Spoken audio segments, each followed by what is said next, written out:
Hello everybody and welcome back to the next episode of the What Topic podcast with your host Josh Deakin at Mr. Josh Deakin. And your co-host Burkett, Owun Burkett. How did I expect that was coming then? The name is damn, that was a missed opportunity for you there, so I thought I'll take that. So damn it, the name is Deakin. Josh Deakin. Licensed to thrill. Yeah, I took that liner. Licensed to review. So licensed to review. Boom, boom, boom. So yeah, welcome to basically what is going to be an entire episode talking about No Time to Die, of course, the movie that we've been anticipating for probably the best part of 18 months now. And yeah, as it might not come to many people as a surprise, but the movie actually came out pretty much in the same window as most of the other Bond movies did in November this year, of course. For those who are listening later on, of course, it came out on the 30th of September. And then it came out a week later in the US and Canada, I think. Yeah, it nearly. So what I was trying to say was it nearly came out in November. So it nearly made it back to the November release time when most of the Bond movies get released anyway. Basically just on the toes of the tiptoes of Christmas, Thanksgiving for most Americans as well. I think just off chance here, I think one of the things that I find a bit annoying about the Bond film is that I get that we like our release being first in the UK, and I have no issue with that. I used to think that was a superior thing, and I think that was really good because obviously MGM are a British company. I mean, well, you could say they're technically British and American now because they're owned by Amazon, of course. But the point that most people like about that is that obviously, British film, British actors, Bond being, Ian Fleming's British character. License to Kill, etc. But then I think that now more than ever, I think we need to stick to doing global releases at the same time because I think there's no excuse why not now, because most I read actually a few weeks ago that most cinemas in America could literally have launched the same day because they already had the film ready to go a week in advance from when they were supposed to be playing it, obviously when the UK were playing it first. Well, not to mention Cary Fukunaga, the director, responded to a question on Twitter that somebody asked him saying, are you going to tweak it as it's getting delayed, and he just went, no, it's done, it's finished. Yeah, well, that's the thing, isn't it? As far as I'm aware, one of the only major things that they did to the movie is I think they had to record some scenes with the new branding that they had, because obviously they did a partnership. Well, I say partnership. I guess it was like a money sponsorship deal with Nokia. So obviously they were using Nokia phones throughout the film. So I think they just had to. I don't know how much they had to really do to change those scenes. But as far as I'm aware, they just most of the scenes that included the phones were over shoulder. So they probably was able to redo those scenes quite discreetly and not have to. Yeah, I mean, I couldn't tell any difference of any scenes before and after. It didn't look like they did a bait and switch or anything like that where it was too out of character. And I mean, just in general, I think the film really holds well. I mean, obviously we haven't seen the film up until now after 18 months of waiting for the original release date, which was supposed to be earlier in the year of 2019, and obviously it got delayed until November 2020. 2020, sorry. And obviously it got delayed again and again and again. So basically I think it got delayed 4 times. But if we watched it back then and watched it now, I don't think the movie would feel very different, even without the refilming of the scenes and any other things. It's just product placement. It's not going to affect the story whatsoever. Yeah. So No. I'm saying, and that's probably the reason why they're okay with doing that, because obviously they're being paid a decent amount of money to do it. And obviously during that time as well, they've obviously been taken under Amazon now with their big deal. Obviously that's not affected the movie in any shape or form. I didn't see any Amazon badges on the movie or any of the marketing since. So Amazon have, I'll give you Jeff Bezos. You've definitely been very discreet about owning MGM at this point. If you can keep that title, we'll be very happy. I mean, it does mean now there's a very strong chance. Before we get the review started, I just want to say this. Obviously, there's a very strong chance that it will be on streaming at some point in the future on Prime.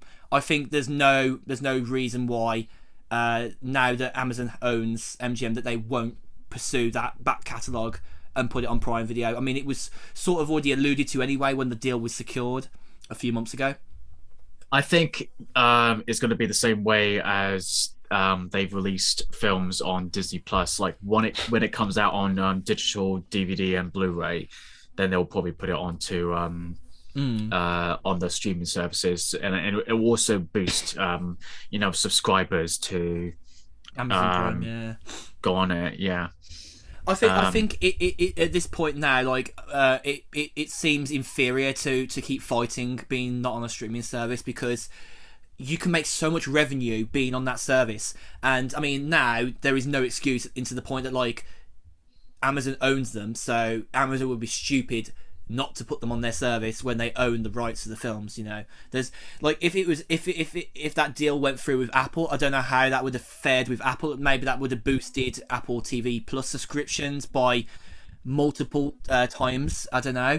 I don't know how come that deal fell through, or what the specifications were of that. Obviously, Apple came out publicly and denied that there was a deal going on between them and MGM. So yeah, we obviously we don't know the fruits of that labour, because there was never any public information disclosed. But yeah, I mean, regardless of that, the movie finally released. I'm going to be honest and just say it right now. I really enjoyed the film. I wouldn't say it's my favourite James Bond film, but it definitely sits quite highly in my liking of the different Daniel Craig movies. And I mean, something that we both will agree on, Owun, right, is that this is a very good way of finishing the Daniel Craig saga, and the storyline that they basically created out of these films, 15 years of Daniel Craig, and a storyline that was able to carry through each movie, as opposed to rebooting each time. Even if it's the same Bond, you know, like for example, like, you know, every lover that he has at the end of each film, you don't see him in the next film. Whereas in this film, like, we're literally still talking about Vespa from the first film. So I mean, what do you think? Are you very much in that same mindset still? Yeah, no, I did walk away feeling it was a satisfactory conclusion to Craig's run as James Bond. Like, he's still my favorite Bond, and yeah, I remember you saying a few weeks ago about that. And I definitely would say it would be my third favorite out of his catalogue of films. It will probably come after Skyfall and Casino Royale. And it was definitely a much better improvement over Spectre. I was not a fan of Spectre, to be honest. Spectre was a bit of an outlier for some people. I mean, I wouldn't put Spectre on the same level as Quantum of Solace, because in my opinion, Quantum of Solace is probably the weakest Bond film I've watched in any of my years, I must be honest. Because I don't get me wrong, I've watched it since and I've grown to like it a little bit more, but I could not say that I've grown to like it in the way that I've grown to like Casino Royale more. Because Casino Royale, yes, it doesn't have the gadgets, it doesn't have the funfair of, you know, M's, like, you know, world and Q's world of things all kind of coming together. Because let's be honest here, even in Casino Royale, Judi Dench like felt very distant to the movie. She didn't feel that connected to the film as she connected with the next few films. I mean, Skyfall, of course. Spoiler alert: she died in that, guys. If you haven't watched it now, I'm a bit surprised. And obviously, like, you know, the affair of all that stuff going on into Spectre. Spectre did some things right that other movies don't always do right in carrying the storyline on. Is that they keep on, you know, referring back to parts of each of the last few films. Like, I mean, the scene where he's in, where Bond is obviously in the blowed up MI6 base, which we all know as obviously the actual MI6 in London. In I think it's here. Is it Vauxhall? Vauxhall. I think it's Vauxhall. And obviously, like, he's seeing all the faces in the cells. Like, you've seen Judi Dench there, he's seen Le Chiffre, he's seen Vespa, obviously, and I forget what the guy's name. Obviously, you've seen Silver, of course. There was like Raoul Silver and then Dominic Green. Dominic Green, that's it. Yeah, Dominic Green was quite a weak character in my opinion. From the Quantum of Solace movies, I think the scene at the end with the hotel in the desert, that's pretty good. I mean, that's probably the only redeeming thing I think for that film. But it's nice that like you have that link in, don't you? I think the problem with Quantum of Solace is the fact that they were trying to develop it whilst they were having a writer strike, and which meant that they couldn't really develop the script even more, and which then involved Daniel Craig and Mark Forster having to come up with lines and everything. And it's just, yeah, they're clearly, and obviously Daniel Craig even admitted that, you know, he's not a writer. So if there was anything that, you know, if there was people complaining that the story was weak and this and that, like that's why. Oh yeah, you can definitely see where it fails. I think my problem with Spectre is because it was trying to be like a Marvel cinematic universe where everything was connected, and I just didn't think it worked personally. I think it was just for me, it was just really lazy, and it just made me feel like they didn't really have any decent ideas with Blofeld. So they made it like Bond and Blofeld are like kind of stepbrothers, and then, you know, Blofeld's dad liked James Bond better, so therefore Blofeld killed his parents and decided to cause all this pain to Bond, and he's the reason behind it. I was like, I just did not buy it at all. I think the bit that is left out of those movies, obviously with the you know, obviously the going back in time with Blofeld as a character, like being obviously as obviously Christoph Waltz playing the character was going, I am the author of all your pain. Like that line, the way he says it, I think is a very good line. Christoph definitely. It's a good line out perfectly. But I just think it just didn't pay off well. Personally. No, I think that the scenes that Christoph Waltz is in left a lot to be desired. As I said to you before, and I've said to my mate Krishna as well, who I went to see the film with.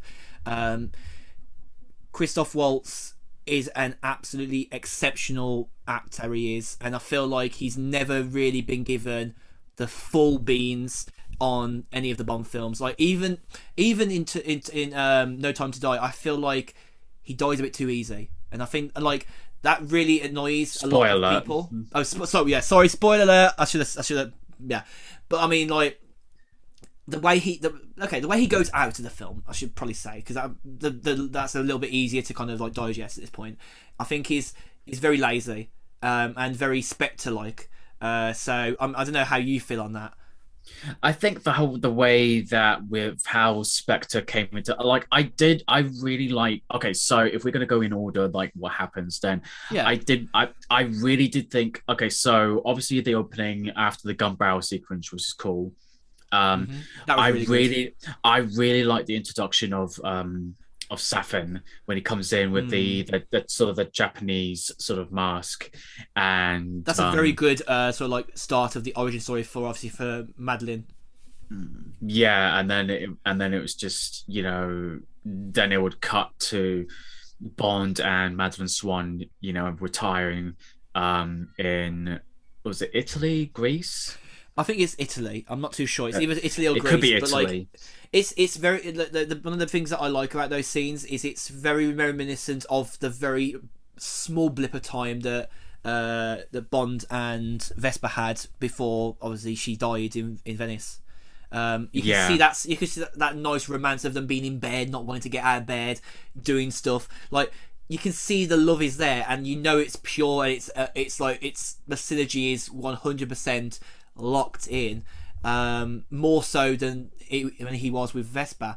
But like passing that scene there, obviously, you know, Bond is obviously Bond. He's still, no matter what happens, he's still, you know, tethered to the ball and chains of MI6, and obviously like all hell breaks loose and he nearly dies. He does in one of the scenes. Which is I mean, never mind. He nearly dies throughout the whole entire film, like the beginning. Oh yeah, of course. But like that first scene, like it's probably within the first 20 minutes, I think.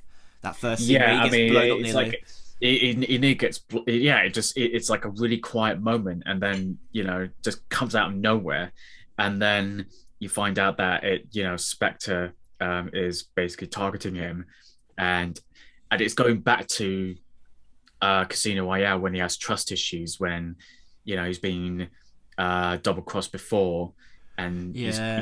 he's now thinking about the same thing with Madeline Swan. Is like he thinks that she's still with Spectre, or she is with Spectre, or whatever. And I think one of the things that has annoyed a few people in that scene is the way that Daniel Craig is able to get up even though his ears are ringing. In that moment there, most people, even people who are very apt and very fit, and got good core strength and everything, might be able to just about get back up after an explosion that close to them. But I'm sorry, but like I don't think I don't think that anybody is that strong enough to be able to fight that earring in a pit. Basically, like I don't know how to explain moments. Like in that moment, you're paralyzed and you're not able to move. But somehow, he's able to move. He's able to get away, and then he's able to do a massive jump off a bridge scene that we've all seen in the trailer with a big piece of rope that's attached to some stones or something. I think like on the side of the bridge. I'm just like, how do you go from being blown up in that second to being able to do a stunt that, I mean, obviously it wasn't a real explosion in the movie sense. It was in the obviously the CGI, not CGI. What's it called? What's that? Special effects basically. Just special effects, yeah. Yeah, and I don't know. How do you feel about that? Do you think that like it was a bit too fake, that scene, in terms of like how the fact he was able to get up? Honestly, that did not bother me at all, because if we're gonna go, maybe it bothers me a bit more. If we're gonna go back to the 50, 60 years of like Bond, going through stuff that could have killed him, we'll be here all day. That's true. I just think it felt very fake, that scene, potentially. I mean, the one that popped into my head was that bit where he's trying to escape in GoldenEye. No, Goldfinger. And there's a bit where and when he just drives his Aston Martin into a brick wall, I was like, he should have been dead right there, but he just got knocked out.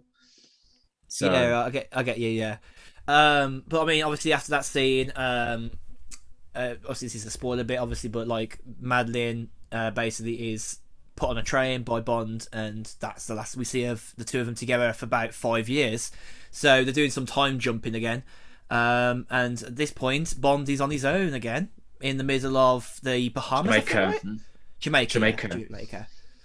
And he was and they shot it at Ian Fleming's home of GoldenEye in the estate. They did, yes. I forgot that detail. Wow, that's good. I mean, obviously Jamaica was, a big location in the very first Bond film of Dr. No. So it's one of Ian Fleming's beautiful places that he loved to live.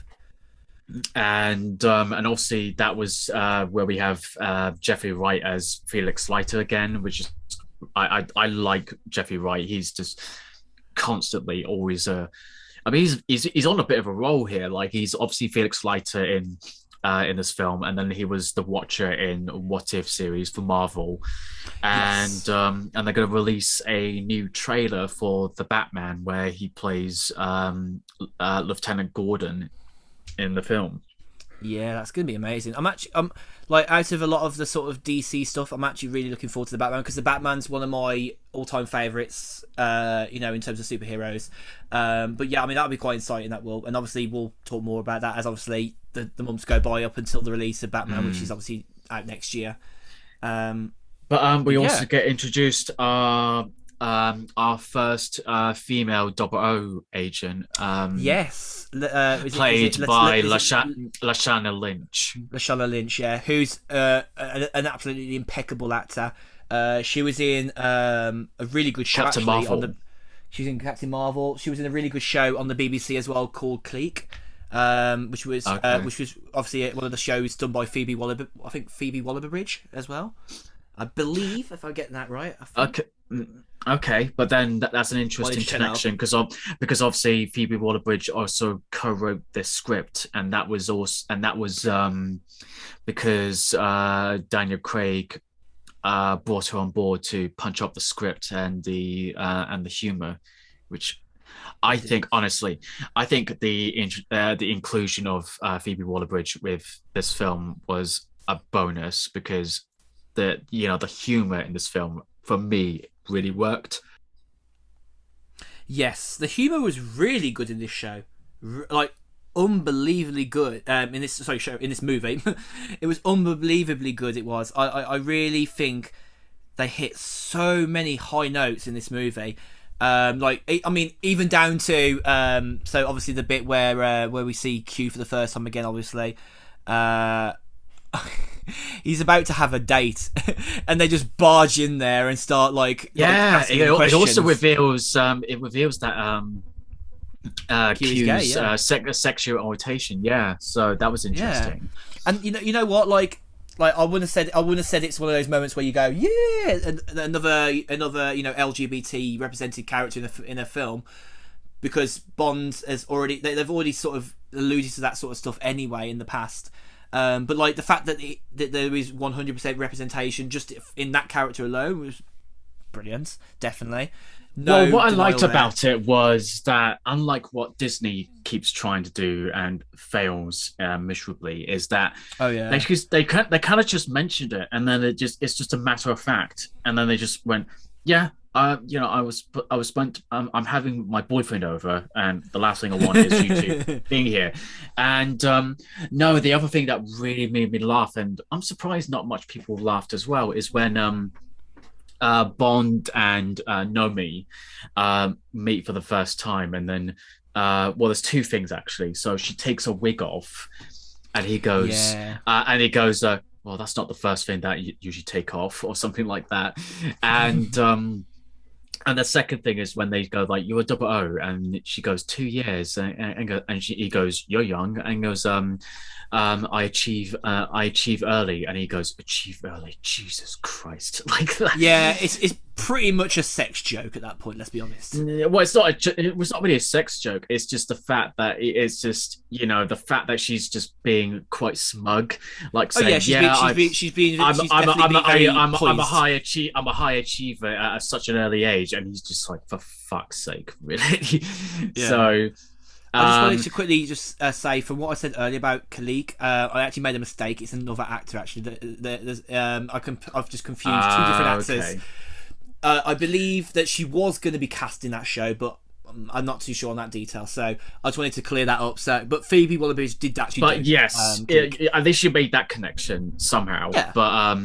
But no, like I just think that some of the humor that I could definitely tell that it was Phoebe Waller-Bridge's contribution. A lot of people were very, I don't know how many of them were fans or just in general, but people were getting a little bit butthurt that basically a woman was coming on to advise and change and do things in the film. Well, this is she's being the second. Does it matter? Yeah, she's the second female screenwriter since Dr. No and From Russia with Love. So exactly. So why is that a bad thing? Like, literally, people need to check their priorities on that. And not only that, like the stuff that she has written is phenomenal. I mean, it's impeccable. Fleabag and Killing Eve, and I'm just watching that now. You might kill me, guys, for hearing that. Like, I've only just started watching Killing Eve, but oh my god, it's fucking amazing. It's so good. And the fact that when I heard that she was brought on board to kind of pop up the script and everything else, I was like, that's perfect. She's so made for Bond, and that's the thing, isn't it? Like, she knows. Like, I'm sure she said it in interviews, but I mean, no doubt that she's obviously a Bond fan. Like, it helps the script come along. It does if you're not just like 100% in, but you're like 150, 100, 200% in. You're literally she's shooting over the hoop. She is, because she's that much into making Bond. Not just an up-to-date 24. I was going to say 24/7. I don't know why I said 24/7. 21st century, more, kind of less womanizer and more less feel for the guy. Not just that he's shagging every woman in every film as a Bond girl. Like, the story really ties together because of her, good line work there, her great, jokes and stuff. I'm sure.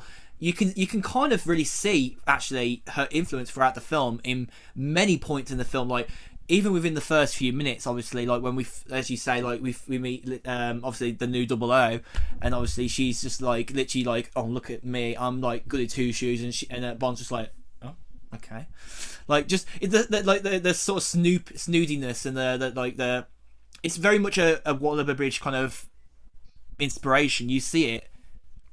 Yeah, and the thing that really kind of obviously, I don't know if you remember, but when back then there was all these rumors that Nomi becomes the new, you know, she's going to be the one who's taking over the 007. And I mean, if we're going to go slightly spoilerish, and it's she does take over the 007, and it just shows like that. And they even say like, well, we thought you were dead, but you were just retired, so we had to give it away to somebody else that needed it. So she's the new, so she was the new 007. And it didn't really bother me at all. Like, I was like, oh, okay. It's I think that all that all that anger and all that like outrage was compacted into like literally less than 30 seconds of the movie that was not needed anymore. I feel like anybody that's still butthurt after that needs to really check themselves out. So I just don't understand. I just don't. And the fact was that like they were like, because what was it? There was other things that people were putting on YouTube that saying about. I think Kerry Fukunaga did an interview that he mentioned about Bond raping somebody in Goldfinger. Which, okay, so a bit of history. So in the book, Pussy Galore is a lesbian, and then Bond forces himself onto her, and it's pretty much the same in the film version as well. Like, he just forces himself onto her, and she's like, "No, I don't want to do this." Yeah, that's obviously the Sean Connery like joke that's in Family Guy, right? Where he's like, 50 no's and a yes means yes. That's basically referencing that, isn't it? So it's kind of like Fukunaga is not really wrong. He's stating facts. He's forcing himself onto somebody who is not consenting, so it is rape still. There's no hiding it or dressing it in a big frilly. I mean, obviously you could make that offense by saying, "Oh, different era, different times, and this and that," and I'm like, yeah. No, I don't think that's fair, because like I understand, like, you know, in modern day now, the outrage culture, people want to cancel people for stuff that they've done in the past. Yes, the argument of different era, different times, but I think the lesson that needs to come out. I think we need to acknowledge that we've learned from that. We've acknowledged it, and obviously, you know, with everything, you know, everything should be done in moderation of understanding. You don't go mad like crazy on, you know, these things. Like, I think it's a very much like it's a conversation starter about why that is in a Bond film. But at the same time, there's a lot of things that are in Bond films in the past which aren't always acceptable nowadays. But they're not they're not borderline to the point where they are being cancelled. Like, you know, like let's say, for example, anything that David Walliams and Matt Lucas have done, like, you know, with Little Britain, Come Fly With Me. There was massive outrage about those TV shows in the last 2 years. Basically, like saying, like, you know, dressing up as transvestites, dressing up as blackface, and I mean, my opinion on those TV shows is that I grew up with those TV shows, and yes, I acknowledge the problems with the shows, but at the same time, like, I feel like trying to erase those from history isn't going to change nothing. It's only just going to make it worse. And I think that having those shows stick about because of what they have in them. Yes, they've got racist points in there. They've got blackface, obviously. They've got, you know, dressed up as women and, like, being very derogative about fat people. But at the same time, those shows, basically, like, they were built on outrage. People watched them and laughed at the outrage of how bad it was. Whereas you've got movies that, like, you know, Songs of the South, or whatever it's called. I forget what it's called. Something, Stories of the South. Yeah, that was just insulting. That is just insulting to the max, and that does not deserve to exist at this point. And so there's the sort of the narrative difference there, isn't it? But basically, going back to Bond, is like the other complaint that, you know, men mostly was saying is that Bond was being too quote unquote woke, and it's like, give me a break. I'm like, dude, watch the movie, and if you still think that way, then you need to watch it again, because Bond is still Bond. It's like, I mean, the fact is, like, he used to be sleeping around with women, And now he's got somebody who and actually now, cares about it. And now, like, yeah, he cares, but even afterwards, like, he didn't really sleep with anyone, really. No. I mean, the fact To be that fair, Nomi there wasn't was good. actually very little sex scenes in this film. There wasn't there? No, I mean the fact that Nomi was like, "Oh hell no, you're not going to sleep with me," and Palama. Okay, we'll get to her in a bit. Which oh my god, I'm looking forward to talking about her. She's a fucking impeccable actor. So yeah, and it was just the fact that I think Bond was just kind of looking at it like, you're a bit too young for me. So, but yeah, she's basically a fetus compared to Bond. Yeah, but yeah, if we could have put it that way. But yeah, in the most kindest terms, obviously, like, you know. Yeah, no, I get she's you. A fetus, she's so young. But the yeah, I mean, in terms of like, I also think Phoebe Waller-Bridge was also given you know, to pump up there to make sure that the female characters are written more substantially.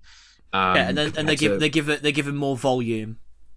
Yeah, which to some level, I think I mean I love Léa Seydoux as an actress, so I think there's only so much she could do with Madeline Swan, but I think what she was given in this film was a tiny bit of improvement than the previous one, because I just didn't feel like I knew enough about her apart from being the daughter of Frank what's White. the character? Yeah, Mr. White. Yeah, his name is. I think his name is Frank, though, isn't it? Frank White. I can't Frank. Remember, but I mean, Mr. White. Yeah, I think some of the scenes that they did in the villa, where obviously like where her dad had the secret room, I thought her acting was actually pretty good in that. But like other than that, like it was very very, not to use the words cutthroat. But I feel like same with Christoph Waltz, I think the two characters both definitely weren't given the full potential that they were deserving of in Spectre. But in this movie, even still now, I still think Christoph Waltz could have been given a lot more representation in the film. I think he could have been kept around a bit longer. I think the way he got killed was a bit too easy, like really too easy. But I mean, like obviously we're kind of skipping over big chunks of the movie just before that, because obviously we get to see how Bond really kind of like grasps his way back into the espionage world again. Well, he's a bit reluctant to do. Yeah, he's a bit reluctant at first, and then he's a bit reluctant at first. Yeah, and then obviously he's been asked by basically the British and the Americans, and let's be honest here, M's not very happy. Mallory's not very happy, is he? Well, the fact that you know, he finds out that Nomi has taken the 007 moniker, basically, mantle or whatever it is. Yeah, and he, I love that bit where he calls M and he goes, and Tanner gives the phone to M, and he goes Bond, and he goes, "Hello, darling." I was like, yeah, that was actually quite funny. It was like addressing him like he was addressing him like the pit bull dog that he was left with from Judi Dench. Yeah. Oh, look at you, you bitch. So yeah, and it basically it's like you know, I met your new 00, which you never thought to mention to me, and then they were like, well, we thought you thought you died, basically, and so and obviously he accepts Leiter's you know, assignment, and then he goes to Cuba to meet up with Paloma, played by Ana de Armas, and oh my god! I think before we jump into this, I think one of the things that I quite liked about that scene when he was talking to Mallory on the phone is that you could just see that, like, and I think it was much betterly represented in this film, how Bond, just because he's like this amazing, you know, charismatic character, shows he can get pretty salty about the smallest of things. Like, he got salty about the fact that he's no longer 007, but at the same time he's like, oh, do you know what? I'm going to be rebellious. I'm going to go and help Felix Leiter and help the Americans. Let's fuck over the British. You know, like the people that he's been with since he was basically a kid. Obviously, after being, you know, obviously he was I forget what the word is. He was orphaned. He was orphaned, obviously, because his parents died. Like, he basically had the first moment in his life where he was just like, do you know what? Let's fuck over the British and work for the Americans for once. Yeah, You know, let me help out my true friends in this it's situation. it's funny because like he always like obviously when he was Pierce Brosnan's character as obviously as Bond and even like I guess maybe Sean Connery and Roger Moore like through bits where the Americans are involved, but more so in the Pierce Brosnan ones. Like he always teases the Americans. Like Jim when he's called keeps getting called Jimbo. By Felix. In obviously like GoldenEye.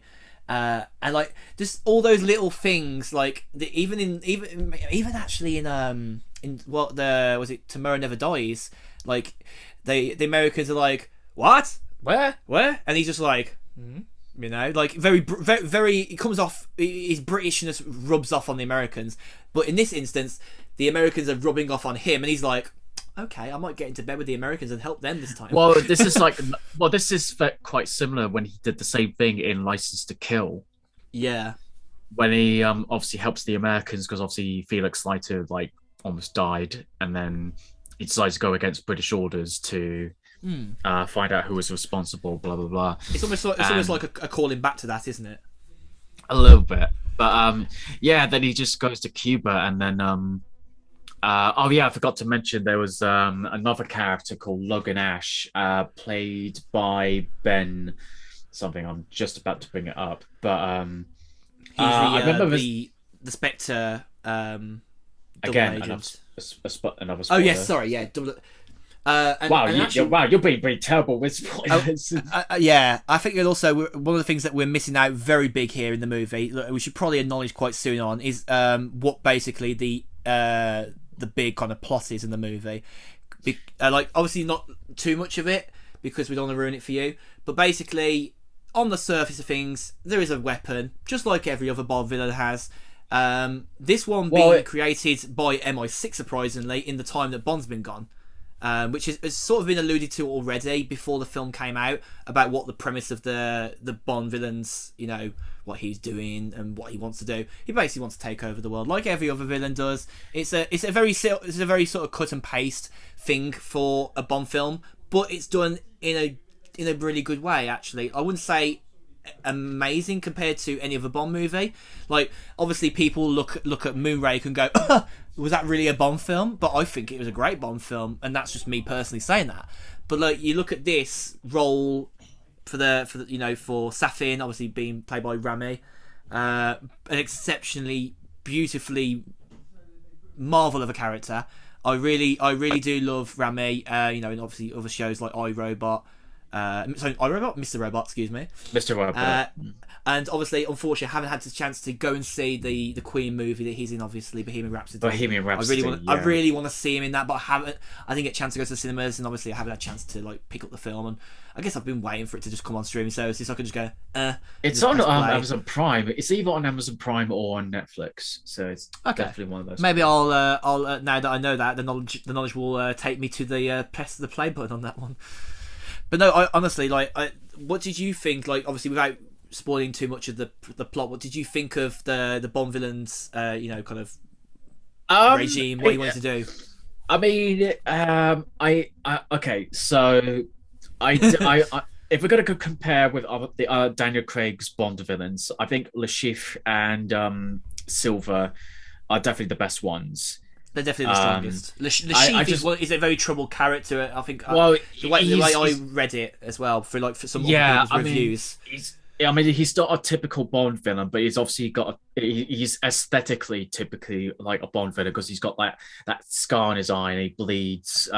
It's very Scarface kind of like. It weeps blood and he's a very sort of human sort of Bond villain where he's trying to gamble with stocks and he loses and he's trying to, hence why they go to Casino Royale in Montenegro. And with Silver, it's a very personal story with him, and there's obviously a lot. Obviously, he takes it out on Bond because obviously he's trying to go after M, obviously because he's trying to say after all of the things that he did, and he thinks that all the things that he did shouldn't have got him taken out of MI6. And obviously, he's put away. He's just saying to Bond that Mommy's treated us both badly. Yeah, if you don't think she's going to do the same way to you that she did to me, then think again or whatever. But then, prove it up. Yeah. And again with Blofeld in Spectre, I thought it was just like it just was a bit of a disappointment. And then it was very much like half baked. And then with Dominic Green was just so weak, like the fact that he was just wanting to put prices up for water, and it's just like, okay, all right. I think the thing that like sets Le Chiffre apart is the fact that like his enemy obviously isn't just Bond; it's also the people that he's trying to pay back and win the money for in the casino. Yeah. So in a way, he's as you say, he's more of a human. He's more human than he is, like Overlord or like Destroyer of World kind of characteristic, because obviously he fears the people that he's trying to pay back, but he also fears Bond getting to him first. And obviously Bond saves his life obviously halfway through the game. Obviously, like he's obviously Le Chiffre's girlfriend nearly gets basically with a machete, nearly has her arm or a hand taken off. I think, I can't remember. Yeah. And I also think that it helped with played by Mads Mikkelsen and Javier Bardem. I'm so looking forward to seeing him in the new Indiana Jones movie coming up in the next year. Yeah. Or so. I mean, I just watched Mads Mikkelsen earlier in a film called Another Round, which won Best International Feature Film at the Oscars and BAFTAs, and he was exceptional in that. So yeah, he's impeccable in anything he's in. He's a really good actor. He is. I mean, the thing is, it's like he's also quite a good looking. He's quite a good looking guy as well. Like, Him and Christoph Waltz have a very suave, characteristic look, don't they? And it's also the thing that made it disappointing was that I like Matthew Emmerich, who played Dominic Green in Quantum of Solace, but I just thought he is a good character. He is. Yeah, it's funny. It's funny. He has a very similar look to the comedian that's on Would I Lie to You? What's his name? I forget his name. It's the guy's name on. I forget his name. I forget his name. I'm gonna have to look it up. But like, it's funny. He actually looks very similar to him. He does. And like when I first saw the film, I was like, he looks like somebody that I know from How Would I Lie to You, the comedy panel show. But David Mitchell, that's it. David Mitchell. Okay. He's got a very sort of similar look to him, like the eyes and the sort of like face structure that reminded me of him. So I couldn't take him seriously. So unfortunately, I felt like Dominic Green probably didn't get a very good rapport on my part from the film. Not just on top of the fact that it was a very shit Bond film, in the most strongest sense. I don't normally say the word shit about Bond films because there isn't many Bond films that are really shit in terms of just generally everything that rolls with the film. But obviously, as you said earlier, things went a bit awry obviously with the film, so it was the weaker of the films. But yeah, I digress. But I think with Rami Malek, I think he's a really good actor. And I thought the character of Safin is interesting, but But I personally think that they didn't really do much with him. There wasn't enough of him. I think, and it was another Christoph Waltz situation. I feel like I didn't think it was as bad as not as bad. No, not as bad. No. But I feel like he could have been there more often in the film. There was, I felt like there was more threat of what he is, the weapon of his choice, than the actual person. It's weird, but itself. I feel like partway through the film, the plot of what he's doing kind of like falls to the wayside for at least maybe 45 minutes of the film. Like there's a point where he's just literally trying to find Bond to get not even just to find Bond, but to get Madeline and get the daughter that she's got. So like it's like, boof, okay, this is what's happening.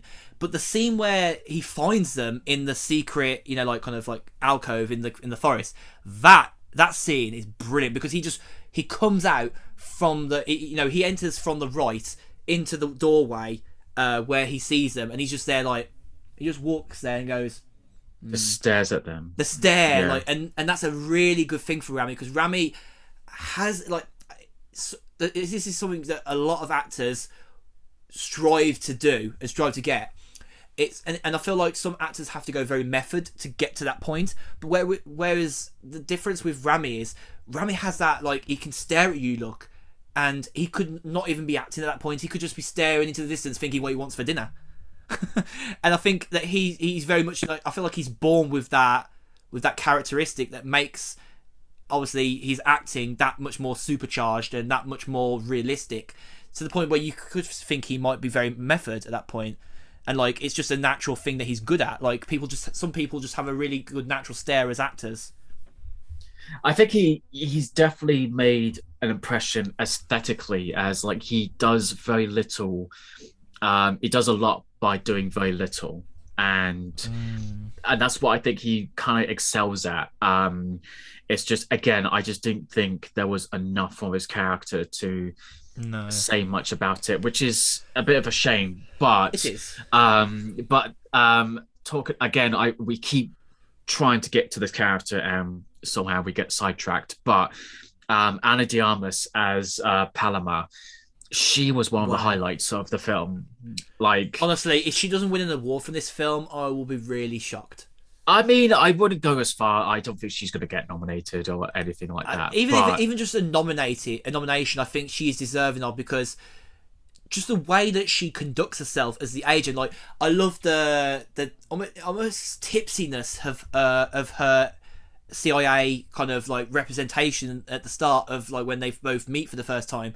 But you can see how quickly that Daniel Craig and Paloma literally, like, they gel really, really well. In like you can see it, not just in the acting, but the fact that like they're able to, like, you know, have good jokey you know, play it back and forth. Like, I kind of wonder whether the chemistry. I kind of wonder how many takes it took for them to do most of those scenes, because I could be like the most novice person, but I think just looking at the way those scenes played out, I feel like that they definitely must have got most of those scenes on the first or the second or even the third, you know, take, because you can see the synergy. The synergy it literally just rolls off of them, doesn't it, in those scenes? Well, I mean, it helped.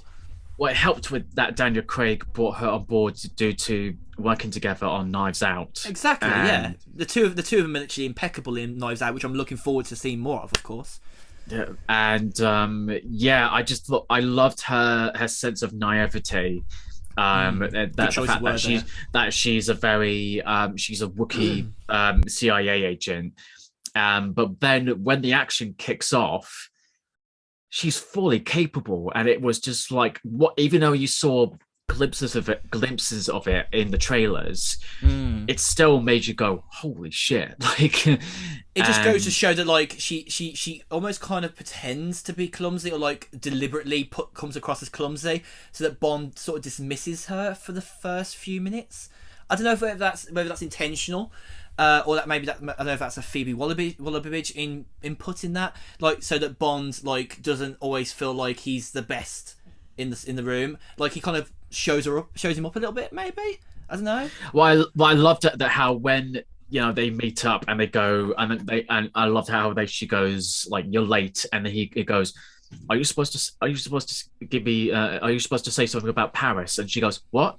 Oh, sorry, yeah, I totally forgot, like, you go, because obviously the passcodes to make sure they you know, whatever. And then they go behind the doors, and then she starts unbuttoning her shirt, and he just cheekily goes, do you think that we should get to know each other first? And then I love that. That's definitely a Phoebe input. That is. That's good. And then she goes, oh, sorry, yeah, I'm just going to give you the suit, and I'll let you, you know, put it on, you know. And it was just innocent, but just charming, and, you know, just everything about her was like, she's, and the sad thing is, like, she's only in it for like 15 minutes out of the 2 hours and 45 minutes. 15 minutes, maybe 20 minutes tops at a push. But I think she's definitely one of the most strongest scenes of the film. Oh yeah, like her scenes. Maybe like I'd say maybe even number 2 scene for me, because I really enjoyed how, like, she was very aware. Like, as an actor, obviously you have to be very aware of like your character, and, like, you know, all the things that make your character work, basically, because obviously you're playing a role and you want it to be believable. But you can just see how much she applies herself to the job at hand, and obviously being in Knives Out, obviously with Daniel Craig, that that synergy's there already. Obviously, as I said earlier, so like the fact that like they get to scenes and like you can just see that like they're just there like working away, I think makes it the ideal candidate for one of the strongest scenes in the film, and one of the ones that like people will remember from the film, and that's really good for her because obviously it will allow her to further in her career. And even if she doesn't get anything other than a nomination, or even no nomination at all, which I would be surprised about, don't get me wrong, I think that like that'll allow her to definitely go on to bigger roles in the future. I know obviously Knives Out was quite a big role anyway, but like that was the very first film in that franchise, so she's obviously with the franchise going forward. Whether she'll be back in the next Bond film, we have no idea yet. Same with Lashana Lynch, of course. We don't know whether she'll be in the next Bond film after that either. It's a very much I guess an unknown at the minute, because obviously this is the end of Daniel Craig's saga. Who's next? Who's accompanying him? You know, are we still going to see other actors from the film like Mallory? Is he sticking about? I mean, he's still pretty new into the films, so I don't think Mallory will be going anywhere anytime soon. And obviously, Moneypenny as well. I forgot her name. Who plays Moneypenny? Naomie Harris. Naomie Harris. It's funny actually. I watched in an interview, I think with the BBC Radio 1 a few days ago, and it was either BBC Radio 1 or another publication, and she actually know that she was actually going for the role of Moneypenny when she first auditioned for the role. She thought she was auditioning for a Bond girl. Yeah, she wasn't wrong though. No, she wasn't wrong though. Moneypenny was the closest thing to basically Bond's like pass through girl that he sees on the way into Mallory, or on the way to M, obviously back in Judy Dench's days. Though I will say another scene that I actually quite liked was when Bond comes back to MI6, and I mean that scene, I love the bit where he because it was something that Nomi says to him, saying does it hurt, like that you're no longer 007 or something, and then M wants Bond to come in alone, and Bond says something back to her, and he goes, "Oh, does it hurt not being useful?" Or I can't remember what it was. Yeah, but it's like that sleight of hand comment. He basically says the exact same thing to her as a comeback, and then she sits down as she's waiting, and then she says that line in the trailer. She goes, "I now know why you shot him," and then Moneypenny goes, "Yeah, well, we'll all try at least once." I love that, because like it's really kind of like playing back to not even just Daniel Craig's movies, even back to the other Moneypennies of the movies, like where they end up getting involved in some scenes of some of the films. I mean, even a callback to the Die Another Day movie. When obviously like he's doing Q simulation thing, like where he's in the office and he obviously tries not to shoot. Tries not to shoot Moneypenny. That's M, obviously. About what I meant to mean was that obviously Moneypenny gets shot, obviously like partway through that simulation scene. So you could kind of like call back to stuff like that, like like she's always gonna get closer to the crossfire, because obviously she's right up there at the top of the chain with M, and obviously Bond gets involved with anything that she's involved with. Obviously, before she became M, she did go out and do field work at the start of Skyfall, and obviously, yeah, she basically took a shot and she shot him.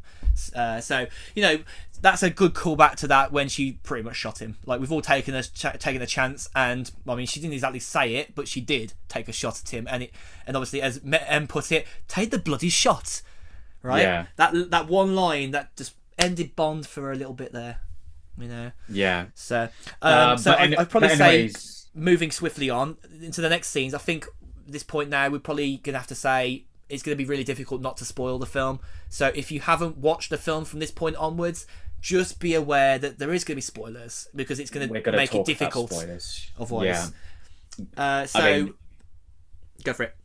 Well, I was just going to say the scene that I actually quite liked, the way it was edited and shot and everything, was when Bond and Madeline go see Blofeld as he's getting. I liked how it was all building up to it, and I was just like, this is actually quite effective. Like how the island, the Japanese island, is really cool as well, isn't it? Like the way that they were basically. So this is the point. Obviously, we can kind of reveal the plot. So basically, M basically oversaw a project. I guess I don't know if it was Q Branch. Hercules, yeah. Hercules, which basically, in the every sense of the word, basically like any DNA that is attached to this this chemical warfare. It's a biological weapon. Yeah. It basically means that anyone that's attached to that DNA that gets near it can die, basically. And for those obviously who've watched the film, obviously it kind of entangles the ending of the film, but we'll get to that point. Yeah. And I just they obviously get taken to the island, right? At this point, I think.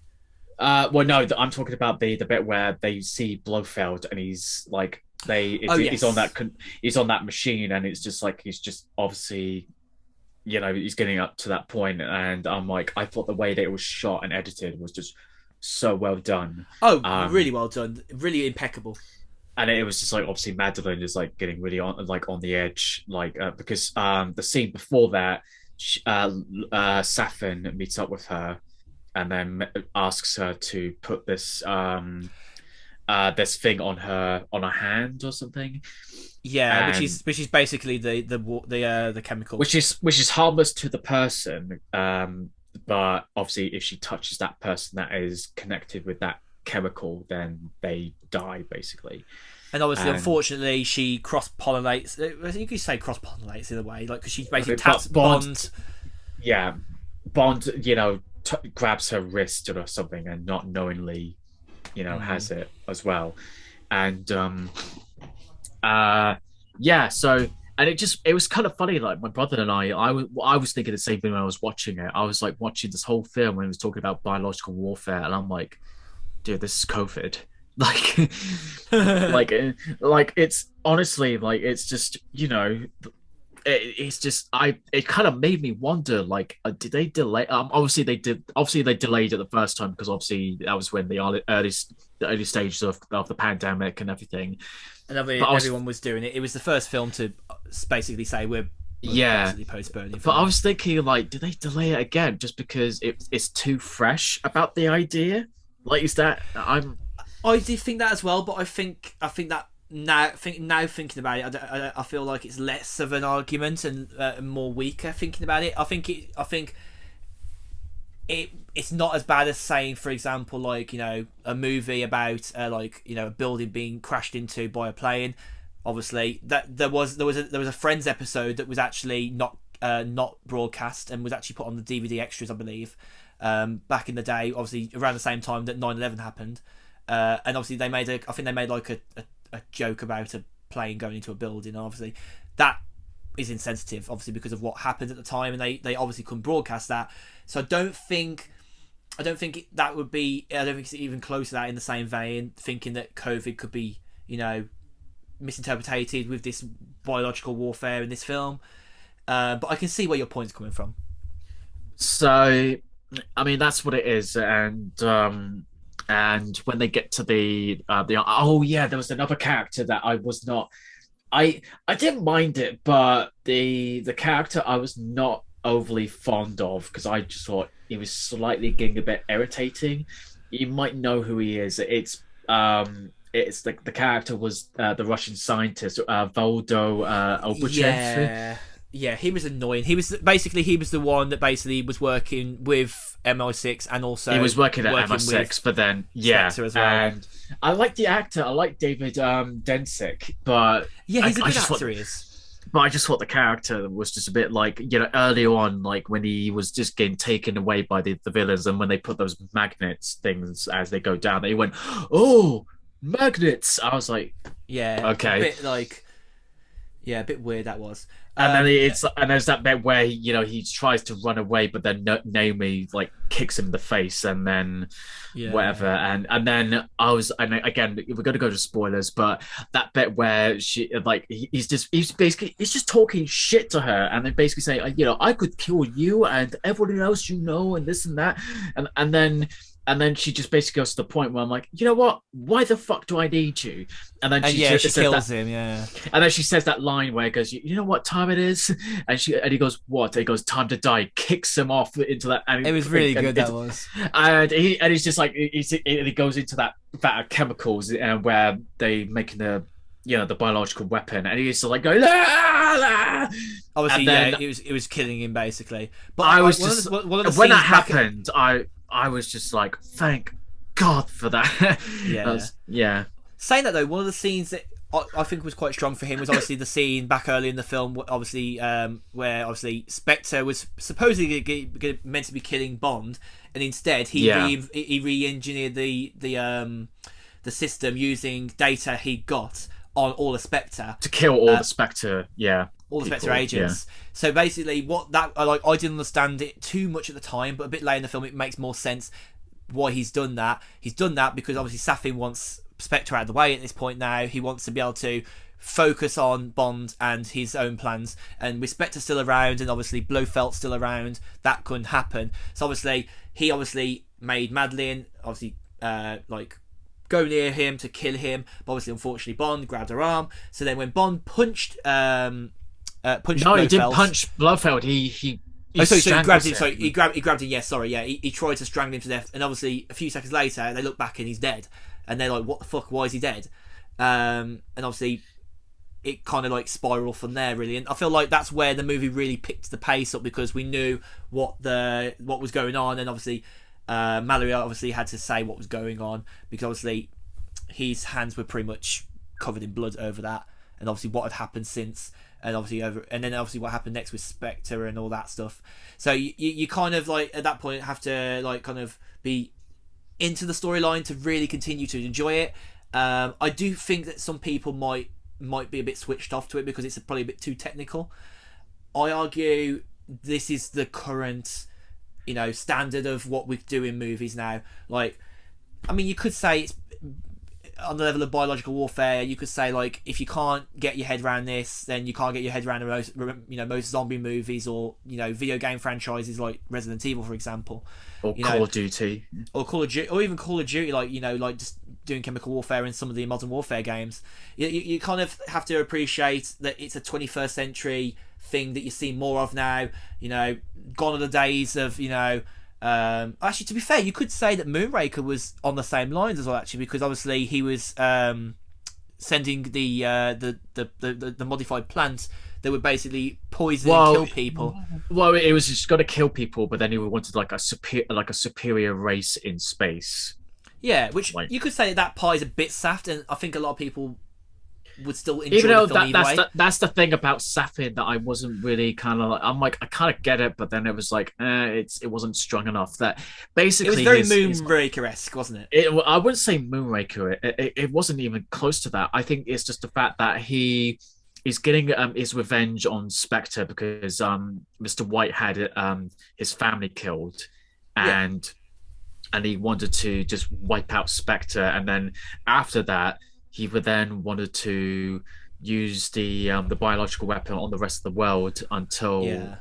And I didn't really kind of understand that, because I understand the killing Spectre thing, because obviously he wanted to wipe out the organization that killed his family. Yeah, he basically wanted to end that chapter and then start the brand new one of him being able to take over. But that was the other thing I just didn't understand. It's like, why then? It's like, okay, I get that, but then why did you? What are you doing next? Why are you doing this? That's the thing. And so I'm like, But one of the things that we get to the point of is obviously Madeline gets obviously got took away in that scene in the forest, and obviously he goes after them to the island. They find the island obviously after like a lot of research with obviously with Ben Wishaw's character. Obviously, well, they find out that the island that Safin is in between Japan and Russia. Yeah, which obviously is a very important point for later on, because obviously later on in the film. At the point at the end of the film, it causes some, world contention, and it could cause a big rift in politics, etc. And and we kind of skipped another spoiler. So Felix Leiter dies. Oh yeah, Felix Leiter. Which is, Yeah. you know, actually, that was actually quite. I would say that did kind of bring me closer tears, because it was quite a sad scene. That was. It was really, really well done. It was, that scene, I think. Yeah. Because Felix was just like, no, I can't do this. I can't go anymore. And it was very non-Bond like it was. And Daniel Craig's like character really opened up at that point. He did. He really he went into the point where he was really like, fuck, I've lost somebody who's really been there for me all my life, and that's kind of the reason why Judi he Dench got. At this point. Yeah, and that was kind of the reason why he went back to MI6. He was like, at this point now, I need to stop the feud. Yeah, and yeah, and then obviously Nomi. I really liked the chemistry, the arc with Nomi and Bond. That the fact that she's slowly and eventually got a little bit more respect for him. And then there's at that point where she goes like, I decide, she says like, I decide to decide to resign, transfer my 007 to Bond. So which was Bond. Weird actually. Like I understood that was probably going to happen at that point, because she felt like he needed his 00 status to finish the mission potentially. But I think at the same time, like, she was kind of like, in a way, sort of submitting to the fact that like she'll never live up to that 007 name in the same way that Bond will. And like, I don't think she hates that in the end. Like, she realizes that how much he means to the service, to the MI6, to all the operations that they're doing. And the problem is, though, I feel like it kind of goes down on dead ears. That scene kind of just comes and passes, almost like without any sort of acknowledgement. It's just like, okay, transferred, done, that's it, move on to the next scene. Yeah, and also the fact that she said something but then again, she did say that that's something that Bond said earlier on, and she just went, like you said, it's just a number, like, I don't care, it's not going to change the fact of that I'm going to be still capable of doing the job. And yeah, but the problem is, I feel like the scene could have gone down better than that. I feel like the acknowledgement of like Bond going like, I'm not expecting Bond to like literally go thank you or anything like that, but like I kind of expected like, a bit more, like not like a changing of the hands of, changing the roles again, but it felt a bit weak. Like the scene where we first find out that Naomie Harris is going to be Moneypenny felt like it had a lot more boldness to it, because she came back into the office with Bond after being on the roof, after obviously the last scene of obviously dying and obviously like, all that stuff happening, and she comes into the room before Mallory and sits down, and that's the dramatic moment when you're like, shit, she's the new Moneypenny. It added gravitas to the character, whereas this transferring of 00, yes, it's just a 00, and like they've made that quite clear earlier on, but I felt like they could have probably added a little bit more oomph to that scene, and it feels a little bit annoying on that one. Like, maybe I'm just being petty, I don't know what my friend Christian would probably say about that, because I've not asked him about that scene, but I felt like that was a significant moment that kind of just got blew out quick. I don't know, it didn't particularly bother me. So again, like as you say, like we have scenes that we both chime in on, and like we both have problems with, or we both agree on, and like, but then I think there are other things that like it makes it quite a healthy review for us, that we both either agree or just don't really care too much about, which is helpful, I think, to everyone who listens. But yeah, no. So I mean, obviously later on in the film, there's a great action scene with Bond as he's climbing up the staircase. It's done. That scene is beautiful. It's done like as a one take, and the camera keeps panning around. I was really impressed with it, to be honest. And I mean, to be honest, all the action sequences in the film are shot beautifully. I think didn't Daniel Craig hurt his arm in that scene? I think. To be honest, he's hurt himself throughout the. Oh yeah, he said it in interviews. He's hurt himself that many times in these films that like it was a graceful point for him to end the films now. Well, he does a lot of his own stunts. He does, doesn't he? He's getting older, and he's getting himself hurt every single time that he's on these films. So, but yeah, that action sequence, I was just like literally just glued to the screen. I was like, wow, this is a really impressive. I thought, and even the opening car chase with the DB5, that was really impressive as well. And I don't know, the whole film actually just looked fantastic. Like it just, it was beautifully done. and it was like all shot by cinematographer Linus. Oh, hang on, I'm gonna correct. Oh yeah, so Linus Sandgren, who was the cinematographer on La La Land, which he won an Oscar for.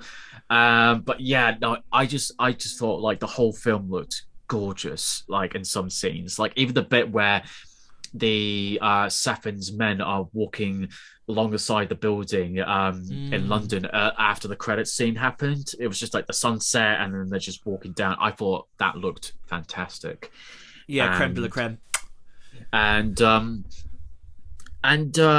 I still think Thomas Newman's score for Skyfall is probably the best, but I really did enjoy listening to Hans Zimmer's score.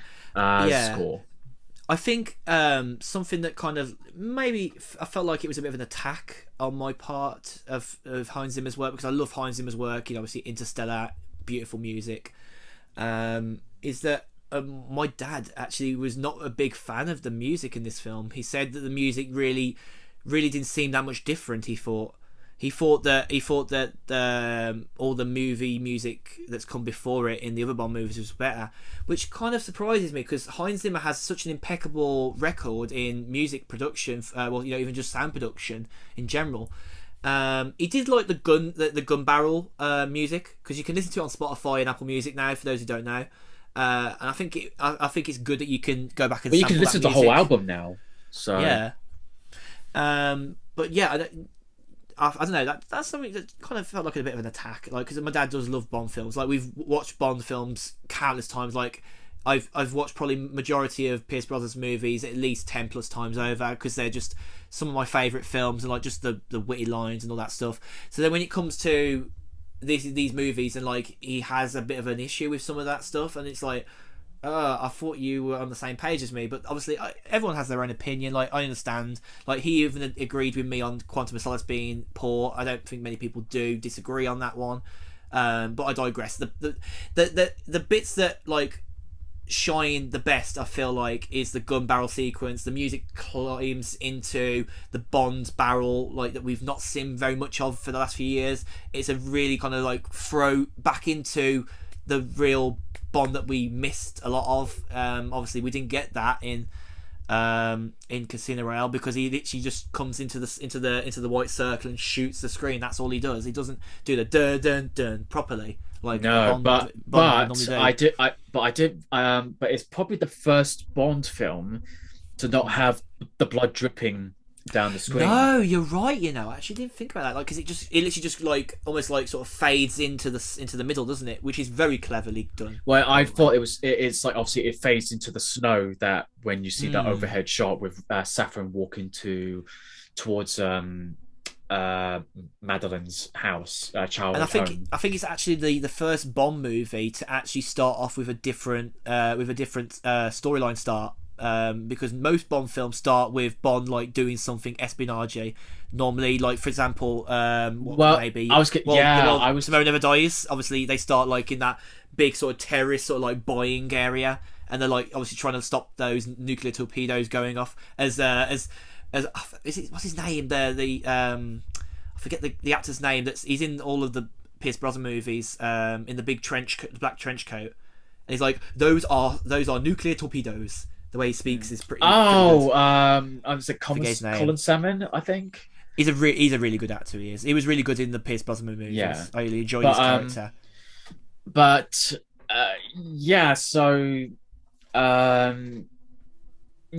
I thought the action sequences in this film were really well choreographed. Like, I even got a thrill when you saw those Land Rovers just lunging when they're chasing. They were brilliant in the 4DX experience. For those who haven't seen it in 4DX, it's really worth going to see it in 4DX, because I went to move with the like when they were shooting as well. Like, there was lights being flashed at you, like, and like scenes where like you hit the ground. They had like these things underneath the seats that would like kind of like draw like this at you, like they'd like go whoa, whoa, and that's like to simulate like a rumbling effect. There weren't any water effects, but there was a lot of wind effects that really just made you feel like you were actually in like a Bond sequence, and it was beautiful. It really adds to the film. It does. It's a shame, really, that like some movies don't get that sort of treatment, unfortunately. No, but I went to see in IMAX because there were certain sequences that were shot in IMAX, particularly the opening scene and most of the majority, some of the action sequences later on, which you can see like when it changed to the normal aspect ratio to the IMAX aspect ratio. I mean, I saw it technically in IMAX as well, IMAX 4DX, and honestly, like, I could not have gone and saw that in just 2D because I think it would ruin the film. Obviously, it's not in 3D anyway, but like anyone who would just go and see the film just plain on its own with no IMAX involved, no 4DX, not even just the 4DX, but just IMAX on its own really builds the film up. It does. It amplifies the sound perfectly. It hits all the right notes, and of course, it's built out in the perfect aspect ratio as the way the director intended. So, you know, anyone who goes and just sees it in plain 2D, what are you doing with yourself? Let's be honest. But yeah, let's break down the final sequence, or the final parts of the film. The big spoiler, basically. Yes. So of course, in true Bond fashion, they call back to one of the best things I think they've done in the movies, where he basically goes off of the plane in basically one of those sort of like torpedo sort of like kind of like vehicle things that can like shoot you off into the distance. They did that in I think they did that in was it in Die Another Day? No, not Die Another Day. It wasn't. It's either Die Another Day or is it GoldenEye or one of those ones? I can't remember. Good question. Which one it was? Nah, it was Die Another Day. It was because obviously it was him and Halle Berry. Is it Halle Berry? Oh, is that the name? I can't say the name. Right, the one who played Halle Berry. Yeah, Jinx. Halle Berry, Jinx. Yeah, they went off in those vehicles and like they obviously had to cut themselves out of it, like when they got to the ground, so they couldn't get seen. And they did that again. Like, I feel like that was a good callback to that. To those movies, like the way that they basically, well, the way he drops in unnoticed, and then obviously he can go down in that little vehicle that's part of his craft, and he can go undetected underneath into the docks without being seen, and obviously into those scenes, like it's very very tense because of course they're basically in the middle of, you know, two big nations, and anything that's going on in that area could cause a massive sanction problem, or, you know, massive, it could break out war basically, as M was putting it. And of course as well, Q was reminding Bond of like the implications, and obviously Bond is in one ear and Mallory's in the other ear, and there's a lot of like, no Bond, you can't do this, you can't do that, and like it gets really difficult because obviously Safin doesn't give a shit. He's basically at this point, right, okay guys, we're getting ready to call it's all warfare. He's basically ready for Bond to come. And it gets to the point where there's a really, I think it's the weirdest scene in the film, where Bond literally breaks down in front of Madeline's daughter, which, spoiler alert, is his son. His daughter, sorry, as we find out, because obviously he asks earlier in the film, blue eyes, yeah? Bond's blue eyes, of course. Bond's got blue eyes, and it's his blue eyes. Like, she acknowledges it later on, towards the very end. But like, just that scene, do you think that's quite a weird scene, like where he's just like basically Safin is basically trying to get him to basically break down in front of him? It didn't really bother me. It was just like it seemed like that Bond knew exactly what Safin wanted him to do. He was basically trying to appease him, like kind of like just soften him up, basically, right? To soften him up. He's Safin's trying to soften him up, like basically threatening that by this point we don't know if it's his daughter, even though we all know it's his daughter. Yeah, like it's a bit too easy to not be that. But that's what Safin's trying to do, is like threaten this child, and you know, Bond is trying to keep things cool, like don't escalate the situation, everything, and obviously acting like he's very vulnerable, even though obviously as he's bowing down, he obviously reaches for his Walther and, you know, shoots, you know, the bad guys and everything. And and obviously it was a bit odd that for Safin to let the girl go when Yeah, I think I need to watch the film back again to kind of really appreciate that Because scene. it was just odd that he went all this trouble to kidnap them and then just let her go, which is, I don't know. But I feel like he knew at that point that what he was doing next, thinking about it, would actually make it difficult for the kid to have a good life, because obviously Madeline's now unfortunately not going to be able to see Bond because of what happens a bit later on. Spoiler again, of course, but at this point, if you're still listening and you know there's a spoiler alert, then you're an idiot, let's be honest. I think this is probably one of the strongest parts of the film, in terms of like Safin's obviously, you know, enemy persona, his villain persona. What he does is, with that little red vial, basically linking Madeline and Bond together to the point that where he smashes it as his last sort of like break emergency glass point. Just scratches his face with it, and and it just reveals that, you know, if Bond touches either his daughter or Madeline, they die, or gets even too close to them. I think, right?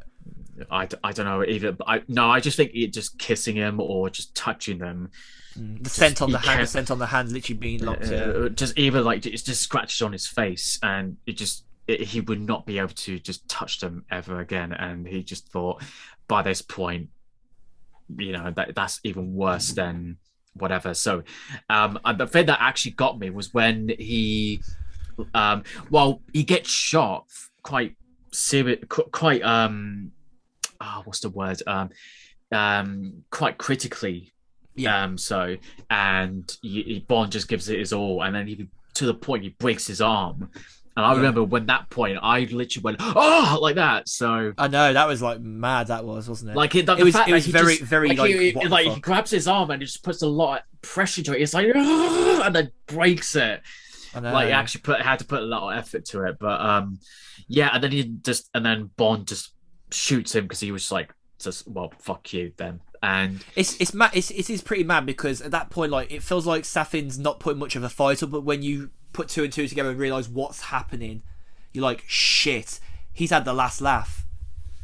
Really has. Like, he's basically signed Bond's obituary at that point, basically. Wow, no Bond villain has been able to do that. Well, I mean, obviously, if you go by the books, then Bond did die from the poisoned sort of shoe from Russia with Love. You know, the one with the. So he did. So in the books, he has died from it. But in the terms of the films, again, we're going to go into spoilers. There's the big one. So Bond dies, and there's not a case of like, you know, for your eye, not for your eye. You only live twice, even though that was staged to make sure that, you know, people think he's dead. But he sacrificed himself. Yeah, literally the scene where he literally is right in the center of where the missiles literally come down. Because obviously that's the other thing I think we missed. Is like he's the other bit. Obviously, so they have to open between Russia silo. and Japan. They have, obviously. they have to open the silos, you know, because if they fire and the silos are closed, it's not going to do anything. And so they have to make sure that the silos are open so he can escape. But then he finds out as he's escaping, the silos are closing. So he goes back up, gets shot by Safin, and then they have a rough on tussle and everything. And then he gets scratched by the chemical of the whatever it is. And then Bond kills him, and he realizes that he's not. I mean, even if he does close, don't close. Even if he opens the silos, he's like, I'm not going to make it. I felt like the thing is though, like Madeline's like, but you can make it. Like technically he could go jump off into the ocean, but it was critically that point he couldn't because of the fact that Q says like it's completely irreversible. We can't do anything about it. So Bond just goes, well, I'd rather die than not be able to touch or kiss or whether. And that scene where he's basically telling Madeline and everyone else, like everyone's in tears. Like it's a very emotional scene because of all of the emotional scenes throughout every Bond movie. Like I feel like that scene, like basically, like he was signing his death note at that point because of what Safin did to him, and Madeline. We don't know what's going to happen next with Madeline and the daughter. So like it feels like a bit of a cliffhanger moment, but it's not sort of intentional, really. It isn't, because of the way Bond just basically dies, you know, and like he dies with it. Let's be honest, he dies with honor. He does, you know, he dies saving the world from this chemical, basically.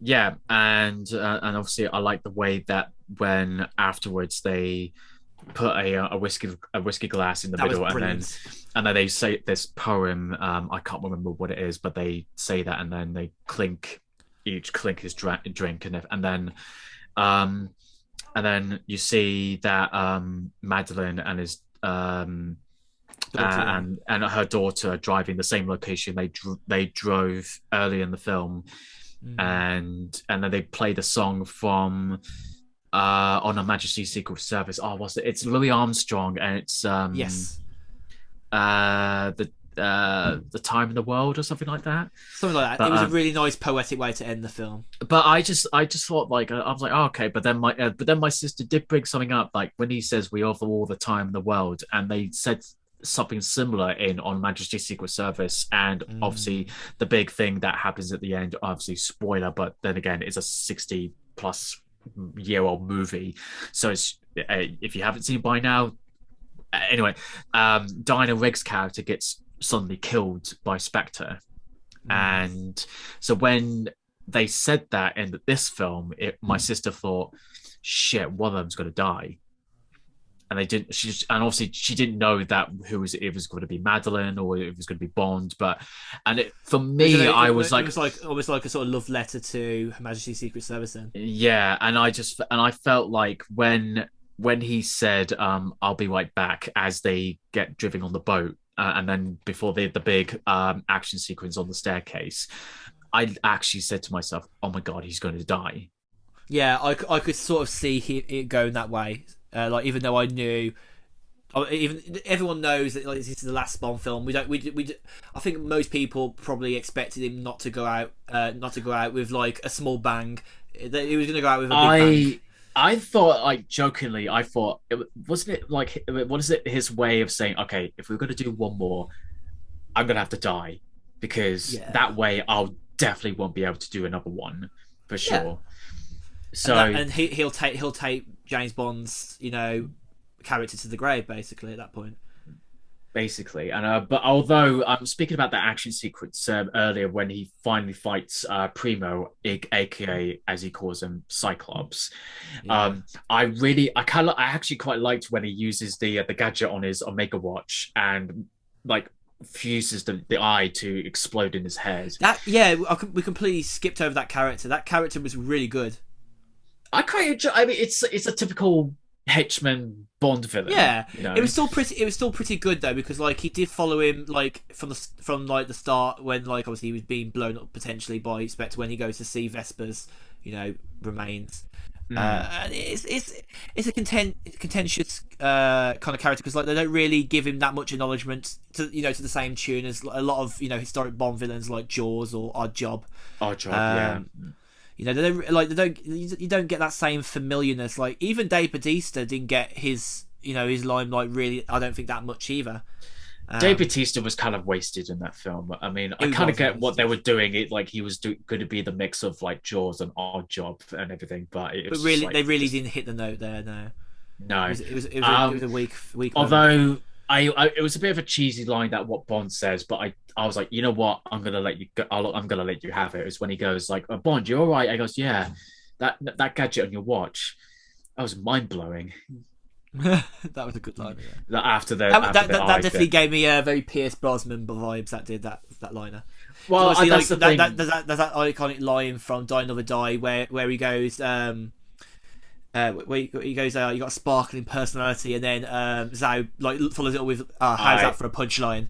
The jokes in that film, let's not go there. I honestly, like, not to jump into it, but I thought that was some of the bits that made this film quite strong anyway. But points for another episode. You know, I feel like at some point we should review old films, like old James Bond films. I think that'd be great. Man, we could talk about like each actor's Bond films separately. Definitely, yes.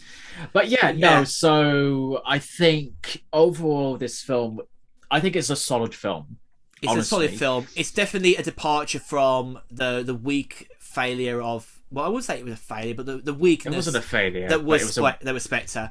I And mean, to be obviously honest, before that, like Skyfall being quite a monumental Skyfall film. was phenomenal, to be honest, It's definitely my favourite Daniel Craig film still.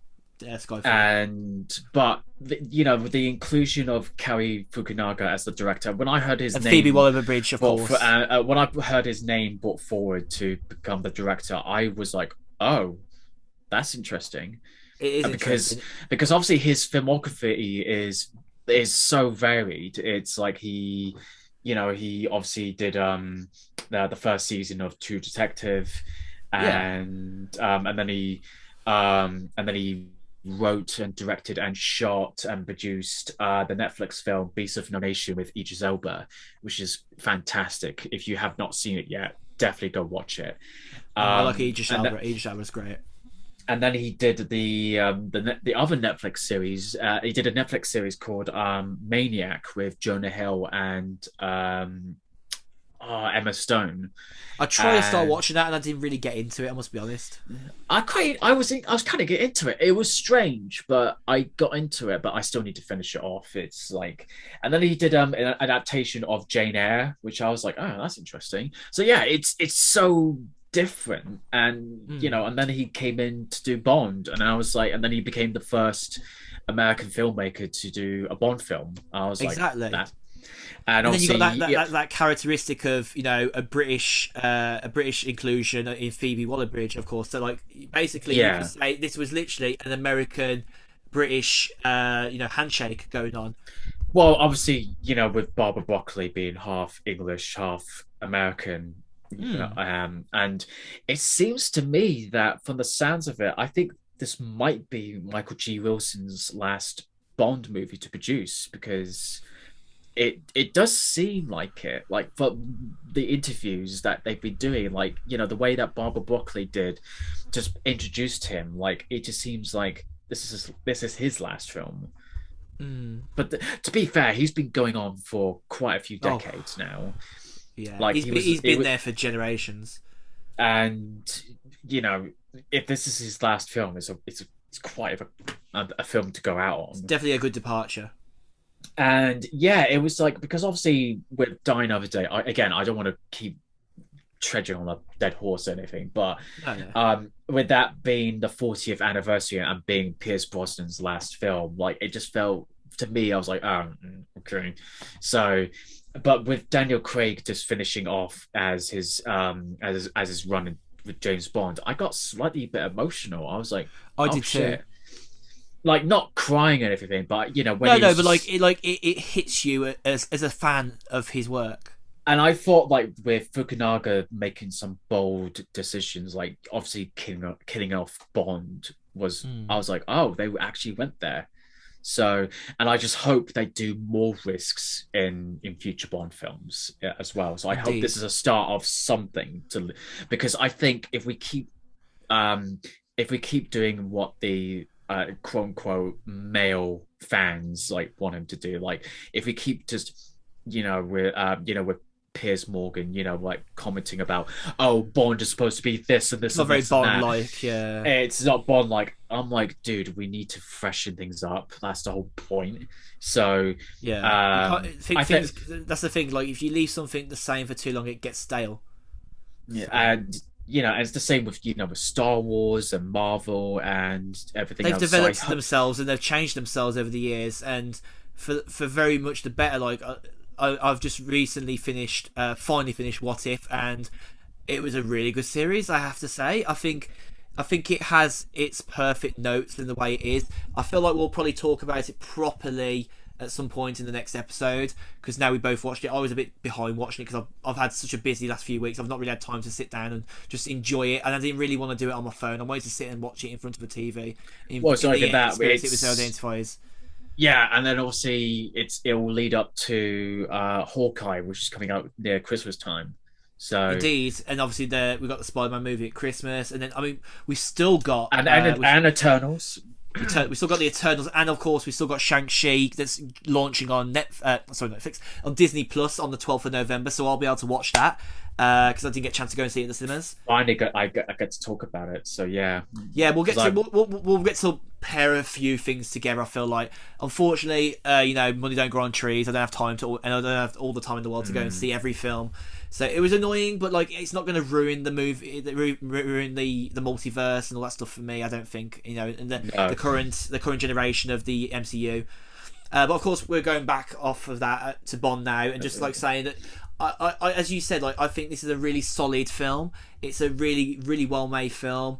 It hits so many great notes. I can't talk shit really about it at all, like in the same way that I could talk shit about there's Spectre certain bits that or Quantum of Solace.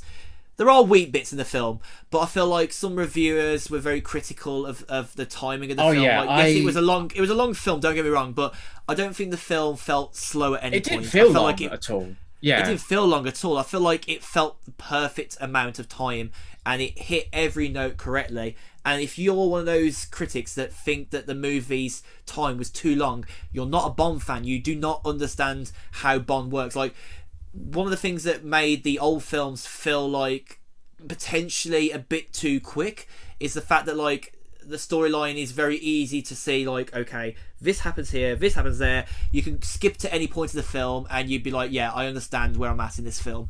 But that shortness of it being like a 90-minute to 2-hour movie, whereas this being closer to 3 hours, did not disappoint in the same way that the last Avengers movie, Endgame, didn't disappoint. You really understand the time of the movie working. Like, obviously there was some discrepancy on, like, they could have got rid of like 40 minutes this to is an the hour, end as of, you said in the previous in one of the previous episodes in the podcast. But this is the end of Daniel Craig's run, so and he deserves to have a theatrical end. Yeah, and I think that was one of the problems when I had with the Rise of Skywalker, is that it's 2 hours and 20 minutes, but it needed to be longer because you're wrapping up 9 films altogether. So I just think it's a solid film. I would probably give it like 4 out of 5 or 8 out of 10. It's solid. I think it's a very entertaining action film. I think it's a movie that's very much rewatchable, in my opinion, with the whole saga. Even if you have to watch Quantum of Solace. No, I don't really agree with anyone, because I know people like Angry Joe hates this film. Keyword hate. And that's a strong word to use. And then you got other people on the other end of the scale, people like Chris Stuckerman, who actually really loved the film. Actually really enjoyed it because. And I think his review was very well tailored. He did a great job with it. And also Jeremy Johns actually enjoyed it. He gave it a rating that he would buy on Blu-ray when it comes out. So that's it, yeah. I think it's got mostly positive. I mean, obviously there's going to be slightly mixed, because obviously this is a wrap up of 5 films over a 15-year period, and there's a lot of anticipation, because obviously not only just because it's a conclusion of a film, but it's a film that we waited for over a year to watch. The thing is, like, the hype machine will always have, there'll always be like people who fall to the wayside with hype and the machine of the hype. And I think the problem with COVID delaying it even more made the hype that much more worse to bear for some people. And if you got to that point where you're just like, this movie needs to be everything I expect it to be, then you're not a Bond fan.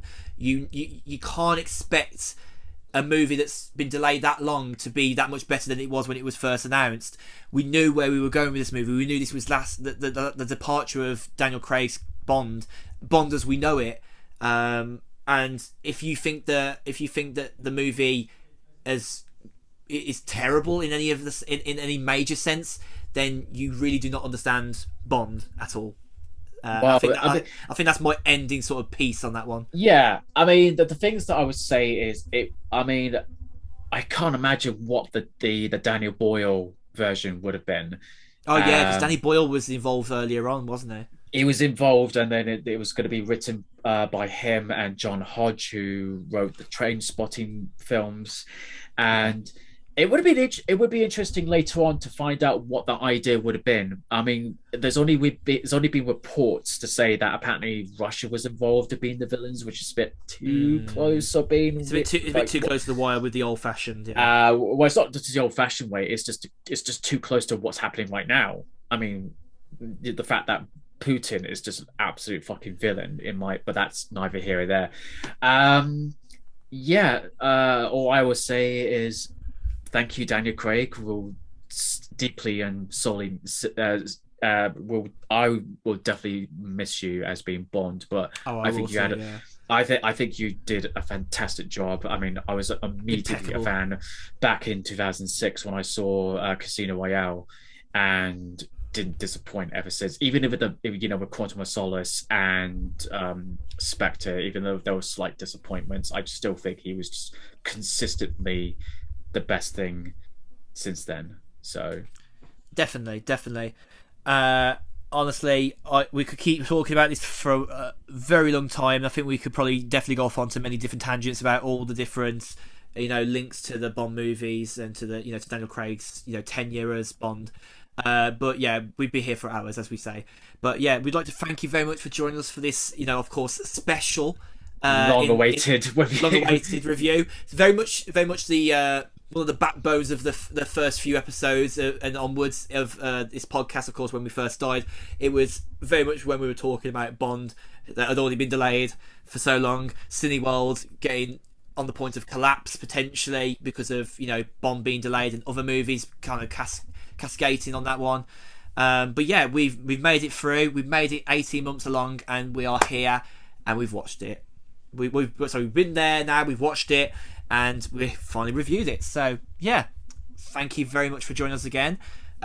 Not sure how long it'll be into the next episode because we've kind of been teetering with like a week, 2 weeks, 3 Our weeks. lives are getting back to some sort of normalcy, and it's frustrating. Time can be frustrating.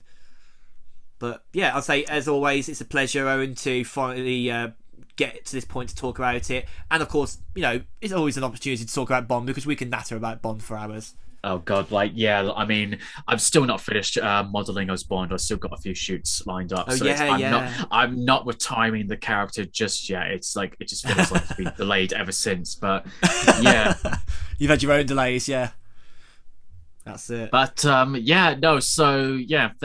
you for our review of No Time to Die. It feels like it wasn't going to die out anytime soon.